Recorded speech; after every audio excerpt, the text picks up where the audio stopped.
उन्होंने किया। अब मेरा सवाल सिर्फ इतना है कि कल तक ये लोग आकर मास्टर स्ट्रोक बता रहे थे, सिद्धू की वाहवाही कर रहे थे, आज ये लोग सिद्धू को भी गाली देंगे। ये इनकी परिस्थिति देखिए, ये जो कांग्रेस के लिए आते हैं, कांग्रेस के अघोषित प्रवक्ता, अब आकर सिद्धू को भी उनको गाली देनी पड़ेगी। आरपी सिंह साहब, लेकिन एक बात तो है सिद्धू साहब, मैं आ रहा हूं, ऋषि आ रहा हूं, of course I will give you chance. नहीं, मैं आ रहा हूं झा साहब बिल्कुल, प्रेम कुमार जी आ रहा हूं, मैं प्रेम कुमार जी आ रहा हूं। सिंह साहब क्या होता गया सिद्धू की एक बात तो सही है, वो मिलने आ सुना था, खबर यह थी कि राजनीतिक गलियारे में कि कैप्टन वहां से चले हैं और यहां पे पहुंच के आला कमान या आला नेताओं से बीजेपी के मिलने, और पता नहीं कहां से सिद्धू की खबर आई, कहां से सिद्धू रास्ता काट जाते हैं और वो वहां तक नहीं पहुंच पाए। तो सिद्धू रास्ता तो जरूर काट गए, अब होगा क्या? आप मुस्कुराते हुए कुछ नजर आ रहे हैं, ये बताइए मुझे जी। संकट बड़ा है सिद्धू ने सिद्धू ने सिर्फ कैप्टन का रास्ता नहीं काटा, सिद्धू ने चन्नी का रास्ता भी काट दिया, सिद्धू ने प्रियंका वाड्रा राहुल गांधी का रास्ता भी काट दिया, सिद्धू ने कपिल सिब्बल के लिए वो रास्ता खोल दिया, और सिद्धू ने गुलाम नबी आजाद पर चिट्ठी लिखने के लिए मजबूर भी कर दिया। मैं एक बात टिप्पणी करना चाहता हूँ कपिल सिब्बल जी साहब के बारे में। उन्होंने कहा हम G20 से नहीं, हम G20 से नहीं है, जी हजूर नहीं है। हजूर बड़ी देर कर दी आपने खड़े होते होते।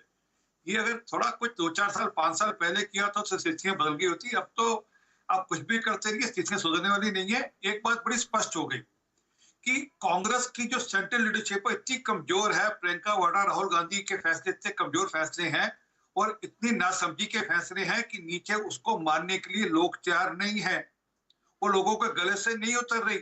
क्योंकि मैं उदाहरण देता हूं आपको, उन्होंने क्या कहा, उन्होंने किस मैसेज कराया हरीश रावत के माध्यम से कि हमारा चेहरा अगले इलेक्शन में तो सिद्धू ही होंगे।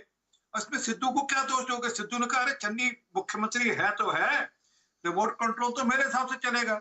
अमृतसर का जो चेयरमैन बनता है अर्बन ब्रून ट्रस्ट का, उसकी चिट्ठी के समय सबने देख लिया कि वो चिट्ठी देने जा रहे थे, चन्नी कहने भाई मैं दूंगा चिट्ठी, मैं मुख्यमंत्री हूं, आप कैसे चिट्ठी दे रहे हो? तो ये बात कांग्रेस को समझ में नहीं आ रही। उनको तो असल में रिमोट कंट्रोल से सरकार चलाने की आदत है। वो उन्होंने 10 साल सरकार रिमोट कंट्रोल से चलाई। उन्होंने सिद्धू को भी समझाया चन्नी मुख्यमंत्री ऋषि, मैं आ रहा हूं जी ऋषि उन्होंने यही समझाया कि तुम रिमोट कंट्रोल से सरकार चलाते रहना। चन्नी ने एक सेकंड दे दो प्रतीक, एक सेकंड। वो चन्नी ने एक सेकंड प्रतीक दे दो प्लीज, मैंने नहीं टोका किसी को।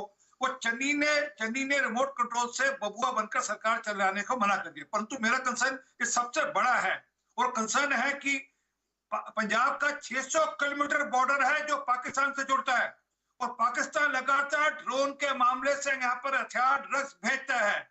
और मेरा कंसर्न है जब हरीश रावत ये कहते हैं कि वो जो कमर चीमा बाजवा है वो हमारा पंजाबी यार है, पंजाबी भरा है हमारा, और नवजोत सिंह सिद्धू को प्रोटेक्ट करने के लिए किस हद तक जा सकती है कांग्रेस पार्टी? मेरा कंसर्न सिक्योरिटी कंसर्न है पंजाब का। ऋषि आरपी सिंह जी पार्टी के राष्ट्रीय सचिव है, मैं इनसे पूछना चाहता हूं कि पार्टी के जो प्रदेश अध्यक्ष होते हैं, क्या चुनाव में वो पार्टी के चेहरा नहीं होते हैं? क्या ये भाजपा में होता है कि सिर्फ नरेंद्र मोदी ही चुनाव लड़ते हैं? क्या जेपी नड्डा का कोई रोल नहीं होता है? पार्टी में राष्ट्रीय अध्यक्ष का कोई रोल नहीं होता है भाजपा में? क्या हरीश रावत ने बिल्कुल सही कहा, नवजोत सिंह सिद्धू पार्टी के प्रमुख हैं, वहाँ पार्टी के अध्यक्ष हैं, दोनों मुख्यमंत्री और पार्टी अध्यक्ष मिलकर चुनाव लड़ेगा। क्या गलत कहा हरीश रावत ने? ये तो भाजपा की संस्कृति है कि एक आदमी दिल्ली से फैसला लेता है कि जो 2015 में व्यक्ति पार्षद था उसको गुजरात का मुख्यमंत्री बना दिया जाए। ये भाजपा में होती होगी, कांग्रेस में नहीं होता है। कांग्रेस में आम राय के आधार पर, विधायकों के मैंडेट के आधार पर व्यक्ति का चुनाव होता है। ये भाजपा में होती है कि नरेंद्र मोदी जी ने 2015 में जो व्यक्ति पार्षद था उसको मुख्यमंत्री बना दिया, अब जब मन हुआ सीधा वहां पे कर्नाटक में मुख्यमंत्री बदल दिया। ये भाजपा की संस्कृति रही है, ये भाजपा की संस्कृति रही है कि भाजपा के राष्ट्रीय अध्यक्ष ने जिस व्यक्ति को महासचिव बनाया, नरेंद्र मोदी जी, आरपी सिंह साहब वेरी क्विक, मैं आम आदमी पार्टी के पास जाना जी वेरी क्विक। ये हमारी संस्कृति बता रहे हैं। हमारे यहाँ मुख्यमंत्री बदले गए, किसी दूसरे मुख्यमंत्री जिसको बदला गए।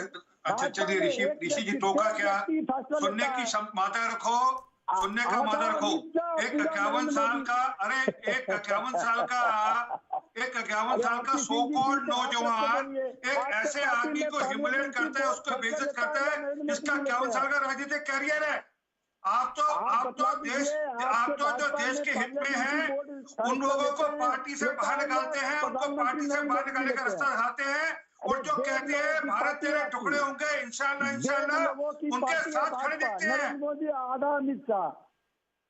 अरे राइट आप क्या है तो पार्टी की प्रगति पर बताओ। अरे पार्टी बहुत अच्छी चली, बताओ आप क्या चंगी है नरेंद्र मोदी या कैप्टन है या राहुल गांधी या प्रियंका वाड्रा, कौन कैप्टन है आपकी पार्टी का पंजाब में? अपनी बात बताओ। मैं दुखी रखते जो फैसले नहीं ले पा रहे आपके, मैं दुखी फैसला लेते हैं तो छुट्टी लेने जाना पड़ता है। राइट सर, मुझे समझ में आ गया। मैं डिबेट का जी ऑफ कोर्स नील गर्ग साहब, मैं आप ही के पास आ रहा हूं। और केजरीवाल जी इन सारी बीच देखिए ऋषि जी, आप और आरपी सिंह साहब लड़ रहे थे। अरे नहीं एक मिनट त्रिवेदी जी एक मिनट रुकिए। अरे एक मिनट का, अरे बदतमीज आदमी सुनो, अरे सुन बदतमीज आदमी, तुम्हारा 51 साल का लौंडा, एक 51 साल के फौजी को ह्यूमिलेट करता है, उसको बेइज्जत करता है, समझ लग रही है बात तुम्हारे को? तुमने एक 51 साल के ऐसे आदमी को बेइज्जत किया जिसकी 51 साल की राजनीतिक जीवन है, तपस्या राजनीति में, आप उसको बेइज्जत करते हो, पार्टी से निकालते हो, पार्टी से निकालने का नकली धक्का मारते हो उसको, आप उसको ह्यूमिलेट करते हो। वो कहता है कि मेरे को ह्यूमिलेट किया राहुल गांधी ने। उसके बेटे की उम्र के बच्चे ने, उसके बेटे की उम्र के आदमी ने उसको बेइज्जत कर दिया। उत्तराखंड में 3 मुख्यमंत्री राइट सर, राइट। मैं दोनों को बहुत सम्मान के साथ दोनों को रोकना चाहता हूं, बहुत सम्मान के साथ। आप बीच में ऋषि जी और मैं सिंह साहब दोनों से दरखास्त करूंगा, लेकिन आम आदमी पार्टी के जो प्रवक्ता नील गर्ग साहब हैं, उन्होंने धीरे से हाथ उठाया।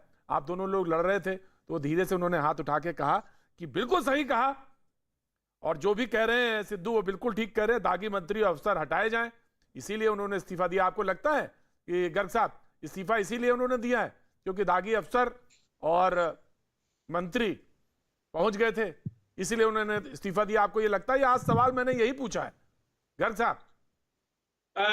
देखिए प्रतीक भाई, मैं इन सभी लोगों की बातें सुन रहा था तो मेरे को आप बड़ी मुश्किल से आपने टाइम दिया। मेरी इन सभी भाइयों से एक विनती है कि मेरे को अपनी बात रखते हुए ये बीच में कोई ना बोले। जहां तक ये पंजाब का आज का कांग्रेस का सिनेरियो है, भले ये इनकी इंटरनल मसला है, लेकिन क्योंकि हम पंजाब में मेन विरोधी पार्टी हैं और प्रिंसिपल अपोजिशन पार्टी हैं, तो हमारा फर्ज बनता है जिससे पंजाब को नुकसान हो रहा है उन बातों को, उन मुद्दों को लोगों के बीच में लेके जाने का। आज जिस तरीके से चन्नी साहब सरकार चला रहे हैं, आज से 5-6 रोज पहले जब उनको मुख्यमंत्री की शपथ दिलाई गई थी तो